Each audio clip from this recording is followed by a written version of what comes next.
Before we draw this to a close, I'd like to talk for a few questions, if we may, about the crisis in Gaza that you just mentioned. The situation in Rafah is worsening. More than 1 million people, displaced people there now. The shelling has started. The bombardment has started. How conscious should we be in the West of the decision that came out of The Hague that there is the potential for a genocide being caused in Gaza at this moment in time? And do you think that Israel's current actions, specifically what's happening in Rafah right now, constitute, well, I mean, you did just use the phrase, but I'd like you to expand on it, a genocide? The genocide started in 1948. It's simply becoming more lethal, more bloodthirsty, less bearable than it ever was. The complicity of the West is mind-numbing and indisputable. Here you have an apartheid state. It is clearly an apartheid state. Anybody who's been to the West Bank knows it's an apartheid state. They've built walls and they've built roads exclusively for the use of the illegal settlers that the local population cannot use. That's apartheid. So you have an apartheid state which has always tried to merge the Zionist ideology, the Zionist narrative, with the facts on the ground. The Zionist narrative from the 1910s was a land without a people, for a people without a land. In other words, terra nullius. It's what the British did in Australia. They said, Captain Cook arrives and declares that Australia to be empty of people. So the Aborigines are not people, so kill them. Right? Genocide. It's the first step. Terra nullius is the first step towards genocide. So that's the Zionist project. A land without a people, for a people without a land. Now, of course, there were people there. There were millions of people there. So now the IDF is in the process of ensuring that the Zionist allegory, slogan, becomes a fact on the ground. They're getting rid of them. The whole point is to expel them, to kill them, to drive them away. They do not want to kill them all. I mean, they want to kill as many as is necessary to convince the rest to leave. You can see that in the West Bank, because people say to me, but Yanis, how can you possibly support Hamas? I'm not supporting Hamas. Netanyahu supported Hamas. Likud and Netanyahu were in the business of diminishing the authority of the PLO, and they have been for decades supporting Hamas, financially, politically, militarily, until they completely destroyed the capacity of the PLO, of the Palestinian Authority, to appeal to the Palestinian people, and only Hamas is left to represent them.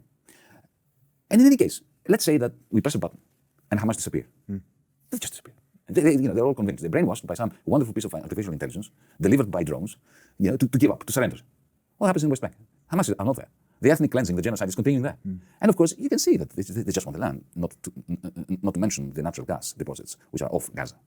So this is what's happening. The West, especially those who claim to care about human rights, we must accept that we have now proven beyond dispute that we never cared as countries, as polities, as establishments, as media about human rights. We only cared about our human rights and the human rights of our friends, of our bastards, right? If you are not one of us, you don't have human rights. You can be bombed, you're never killed. Even if we kill you, you die. Whenever they say, hang on, what's happening? They are terrorists, right? So never before has the West's image around the world been so terrible. What is happening is, at once, in the West, opinion, public opinion, conventional wisdom is solidifying its support for Israel's genocide, but the rest of the world is becoming more and more disillusioned with the so-called principles or ethical dimension of the Western polity, of the Western way of thinking. You mentioned drones there, and I would like to, if we have time, to cover the intersection of sort of techno-feudalism and this conflict. But can we just hone in for a second on sort of the shifting of Israel's stated war aims? Because initially we were told it's the destruction of Hamas, right? Which poses its own questions, because does that mean the military infrastructure? Does that mean the nurses that are employed in the Hamas-run health ministry, for example? But that was the initial stated aim. And gradually the rhetoric has changed to security control in Gaza. The rhetoric is shifting. And I wonder, first of all, what you believe the actual war aim is for Israel. And secondly, whether you think that aim is achievable. The original war aim has always been to take over the land from the river to the sea as part of a greater Israel, to expel half of the Palestinians and to keep the other half as bonded slaves.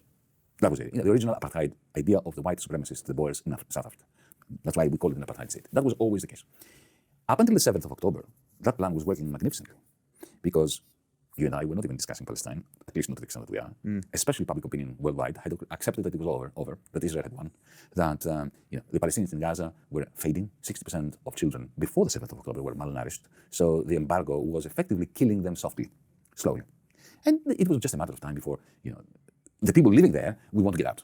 And the land would be cleared, and there would be settlers and so on. While in the West Bank, you had something like 100,000, 200,000 settlers 10, 15 years ago. Now you have 800, 900,000. So they keep settling. They go straight from Boston or Brooklyn, or they go straight to a house of a Palestinian that has been thrown out of his home illegally in occupied land. So that was the aim.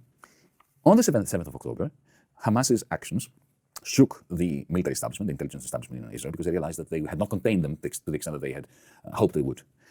But that was a magnificent opportunity for them, essentially to kill lots of Palestinians, and to use that setback in their intelligence community as an opportunity for speeding up the process of genocide.